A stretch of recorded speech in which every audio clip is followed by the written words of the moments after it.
যেখানে সবাই বলছে প্রত্যেকের মানে প্রত্যেক দিন একটা না একটা বিয়েবাড়ি রয়েছে, সেখানে আমার একটাও বিয়েবাড়ি পড়েনি। সত্যি কথা বলতে তার জন্য মনের মধ্যে একটু দুঃখ ছিল। তো হঠাৎ করেই পাশে যাচ্ছি সেখানে, কিন্তু কি বলতো, বিয়ে বাড়ি যে যাচ্ছি সেটা কিন্তু ভুলেই গেছি গরমের কারণে।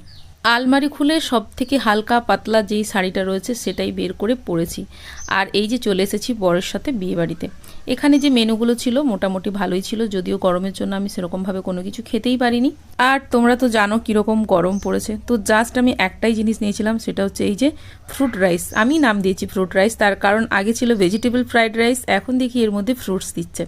আর হয়েছিল মাটন চিকেন, যদিও আমি মাটন খাই না সেই জন্য চিকেন নিয়েছিলাম। বললে বিশ্বাস করবে না, মানে সেই চাতক পাখি যেরকম বৃষ্টির জন্য চেয়ে থাকে, ঠিক সেই রকমভাবে আমিও চেয়েছিলাম কবে একটা বিয়েবাড়ি পড়বে।